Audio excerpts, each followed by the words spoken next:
दीपावली के 5 दिनी उत्सव में धनतेरस के बाद नरक चतुर्दशी मनाई जाती है।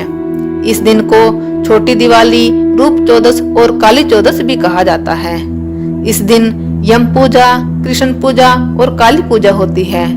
इस दिन दक्षिण भारत में वामन पूजा का भी प्रचलन है।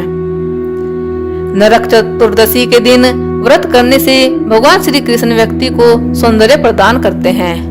मान्यता है कि इस दिन सुबह स्नान करके भगवान विष्णु और कृष्ण भगवान की पूजा करनी चाहिए और संध्या के समय यमराज की पूजा और दीप दान करने से अकाल मृत्यु और नरक की यातनाओं का भय नहीं रहता।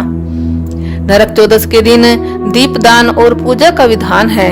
छोटी दिवाली के दिन रात में घर के बुजुर्ग एक दिया जलाते हैं और पूरे घर में घुमाते हैं। उसके बाद उस दिए को घर से कहीं दूर छोड़ आते हैं। ऐसा करने से नकारात्मक शक्तियां बाहर चली जाती हैं।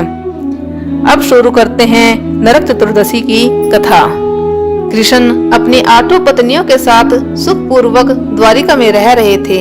एक दिन स्वर्ग लोक के राजा देवराज इंद्र ने आकर उनसे प्रार्थना की, हे कृष्ण, पराग ज्योतिषपुर के दैत्यराज नरकासुर के अत्याचार से देवतागण त्राहि त्राहि कर रहे हैं। क्रूर नरकासुर ने वरुण का छत्र, अदिति के कुंडल और देवताओं की मणि छीन ली है। वह त्रिलोकी विजय हो गया है। इंद्र ने कहा, नरकासुर ने पृथ्वी के कई राजाओं और आम जनों की अति सुंदर कन्याओं का हरण कर उन्हें अपने यहाँ बंदी गृह में डाल रखा है। कृपया आप हमें बचाइए प्रभु। इंद्र की प्रार्थना स्वीकार करके श्री कृष्ण अपनी प्रिय पत्नी सत्यभामा को साथ लेकर गरुड़ पर सवार हो पराग ज्योतिषपुर पहुँचे। वहां पहुंचकर भगवान कृष्ण ने अपनी पत्नी सत्यभामा की सहायता से सबसे पहले मूर्तित्य सहित मूर के 6 पुत्रों तामर, अंतरिक्ष, श्रवण, विभावसु, नभस्वान और अरुण का संहार किया। मूर्तित्य का वध हो जाने का समाचार सुन नरकासुर अपने अनेक सेनापतियों और दैत्यों की सेना को साथ लेकर युद्ध के लिए निकला। नरकासुर को स्त्री के हाथों मरने का श्राप था, इसलिए भगवान श्री कृष्ण ने अपनी पत्नी सत्यभामा को सारथी बनाया और घोर युद्ध के बाद अंत में श्री कृष्ण ने सत्यभामा की सहायता से उसका वध कर डाला। इस प्रकार नरकासुर को मारकर श्री कृष्ण ने उसके पुत्र भगदत्त को अभयदान देकर उसे प्राग ज्योतिष का राजा बनाया। भगदत्त कौरवों की ओर से महाभारत युद्ध में लड़ता है। जिस दिन श्री कृष्ण ने नरकासुर का वध किया था उस दिन कार्तिक माह की चतुर्दशी थी, इसलिए उसे नरक चतुर्दशी भी कहा जाता है। इस दिन श्री कृष्ण ने नरकासुर का वध किया था और उसकी कैद से लगभग 16,000 महिलाओं को मुक्त कराया था। इसी खुशी के कारण दीप जलाकर उत्सव मनाया जाता है। दूसरी कथा के अनुसार इस दिन दक्षिण भारत में वामन पूजा का भी प्रचलन है।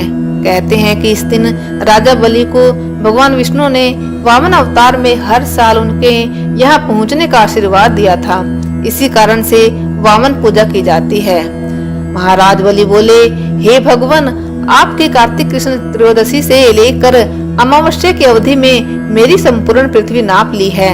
इसलिए जो व्यक्ति मेरे राज्य में चतुर्दशी के दिन यमराज के निमित्त दीप दान करेगा उसे यम यातना नहीं होनी चाहिए। और जो व्यक्ति इन 3 दिनों में दीपावली का पर्व मनाए उनके घर को लक्ष्मी जी कभी न छोड़े। ऐसे वरदान दीजिए। यह प्रार्थना सुनकर भगवान वामन बोले, राजन, ऐसा ही होगा, तथास्तु। भगवान वामन द्वारा राजा बलि को दिए इस वरदान के बाद से ही नरक चतुर्दशी के दिन यमराज के निमित्त व्रत पूजन और दीप दान का प्रचलन आरंभ हुआ। इस दिन के व्रत और पूजा के संदर्भ में एक दूसरी कथा यह है कि रंती देव नामक एक पुण्यात्मा और धर्मात्मा राजा थे। उन्होंने अनजाने में भी कभी कोई पाप नहीं किया, लेकिन जब मृत्यु का समय आया तो उनके समक्ष यमदूत खड़े हुए। यमदूत को सामने देख राजा अचंभित हुए और बोले, मैंने तो कभी कोई पाप कर्म नहीं किया, फिर आप लोग मुझे लेने क्यों आए? आपके यहाँ आने का क्या मतलब है? क्या मुझे नरक जाना होगा? आप मुझ पर कृपा करें और बताएं कि मेरे किस अपराध के कारण मुझे नरक जाना पड़ रहा है। यह सुनकर यमदूत ने कहा कि हे राजन, एक बार आपके द्वार से एक ब्राह्मण भूखा लौट गया था, यह उसी पाप कर्म का फल है। इसके बाद राजा ने यमदूत से 1 वर्ष समय मांगा। तब यमदूतों ने राजा को 1 वर्ष की मोहलत दे दी। राजा अपनी परेशानी लेकर ऋषियों के पास पहुँचे और उन्हें अपनी सारी कहानी सुनाकर उनसे इस पाप से मुक्ति का उपाय पूछा। तब ऋषि ने उन्हें बताया कि कार्तिक मास की कृष्ण पक्ष की चतुर्दशी का व्रत करें और ब्राह्मणों को भोजन करवाकर उनके प्रति हुए अपने अपराधों के लिए क्षमा याचना करें। राजा ने वैसा ही किया जैसा ऋषियों ने उन्हें बताया। इस प्रकार राजा पाप मुक्त हुए और उन्हें विष्णु लोक में स्थान प्राप्त हुआ।